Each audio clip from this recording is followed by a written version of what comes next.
Man, so I would have to imagine that the next time that Saul sees Kim, I mean, he's just going to be speechless. I mean, he is just going to be so happy to finally see her. All right, well, have a nice life, Kim. And that's what you call a well-deserved divorce. Hey guys, it's Dan, your host of your Dan's Reviews, and today I'm back for another video for Better Call Saul. We are here to do our weekly review for Better Call Saul. This is for Season 6, Episode 12, which is also the penultimate episode of the entire series. This one is titled Waterworks.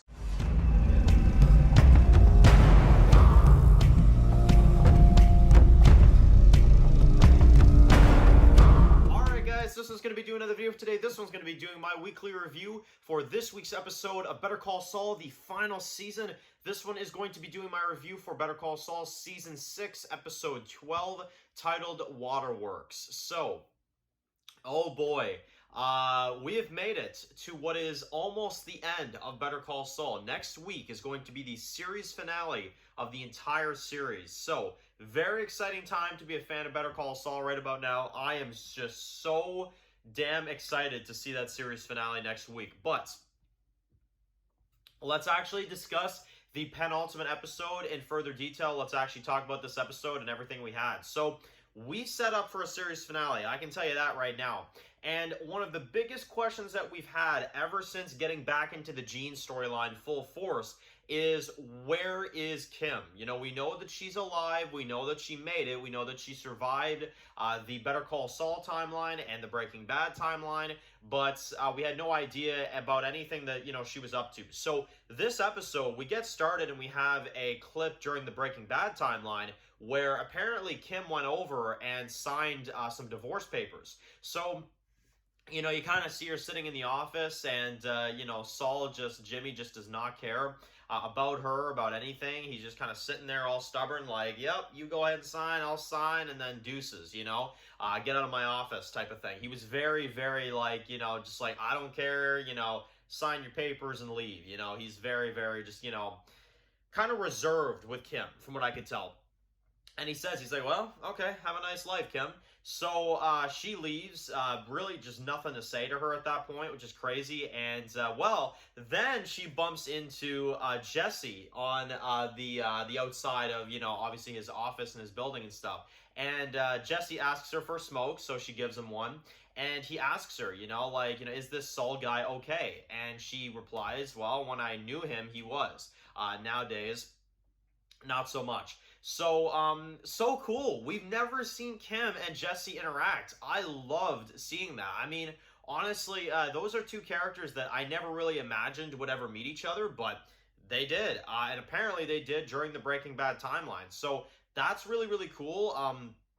I love that they finally had those two interact, and I can't even believe that Kim actually did swing by when Jesse was there, for God's sakes. I mean, you know, little did we know in Breaking Bad that she was there. We just never saw her because she wasn't important to the plot in Breaking Bad. But that was crazy to see the meeting between Jesse and Kim. Really enjoyed seeing that a lot. And, well, now let's talk about what she goes through in the current timeline. So we pick up with her, obviously, in, you know, Florida. Obviously, she's kind of, you know, working this, you know, other job or whatever in this, like, kind of office building and stuff. She's sleeping with some dude. I don't even know what the hell this guy's about.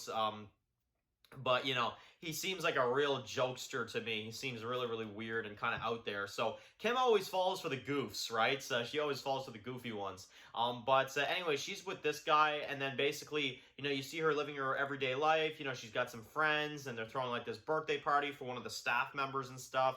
And she's in her office one day, and then they kind of decide to connect the timelines with the last episode and this episode, where Jean did call her and ask her, you know, how she was doing.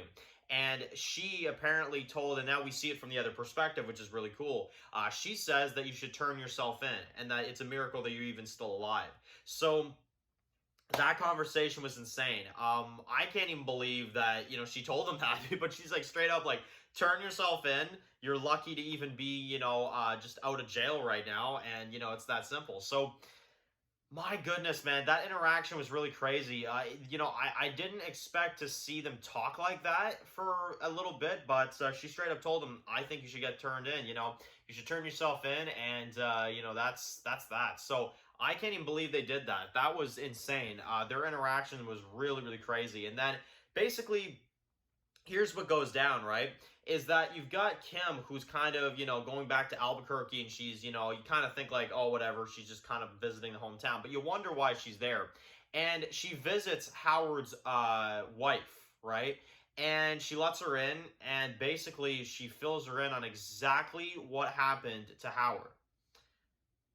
And she comes clean with her. She completely tells her what happened, and that's that. She doesn't get arrested. She doesn't press charges, but she tells her the truth.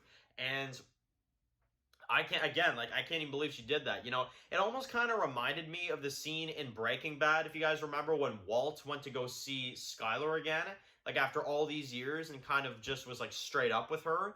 That almost like feels like a redo of that scene, right? When he told Skylar in Breaking Bad, like, I liked it and stuff. Not to that capacity, but it did feel a lot like that scene. The person was sitting down, hearing the truth. The person was facing them. They come back after all this time. They look different. They tell them what actually happened. It feels a lot like that scene. So really, really cool. And, well, let's talk about the ending of the episode. So, you have Gene, who's still doing these schemes. He does end up getting Jeff arrested by the cops that are kind of nearby. And as soon as Jeff is arrested, obviously his mother is, kind of, worried about him. And, well, this is a pretty crazy cliffhanger. We actually find out that she was looking into, this, like, trending stuff or whatever on this, like, laptop. And she found out about Saul. She found out about Saul Goodman. And, she basically says, like, is this you? And he's like, no, it's not me. And she doesn't buy it. And she's ready to call the cops. Jimmy tries to stop her, but she doesn't. She calls the cops and she tells them that there's a man in my house. He is a criminal. He is known as Saul Goodman, and Saul slash Jimmy slash Gene, whatever you want to call him at this point, runs out and runs for his life.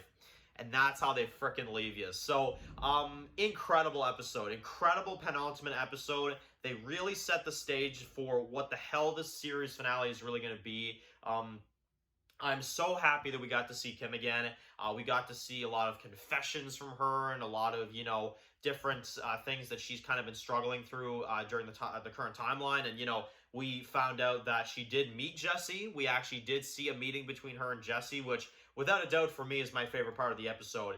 And then, obviously, at the end, Gene is kind of, revealed and low-key kind of busted before potentially getting busted, right? So, going to be really, really cool to see how this final episode goes. I cannot wait. I'm going to drop a 10 out of 10. This was a legit piece of art, honestly. This was a phenomenal episode. Every second of it was absolutely awesome. So, let me know in the comment section below, how did you guys feel about this penultimate episode? What did you think about it? Definitely would love to hear from you guys in the comment section below. So, of course, guys, if you're new to the channel, make sure to click that subscribe button so you don't miss any videos for Better Call Saul. Make sure to follow me on Dan's The Walking Dead reviews on Instagram, guys. And, of course, I will see you guys really soon for another video for Better Call Saul. Enjoy the rest of your day, guys, and peace out.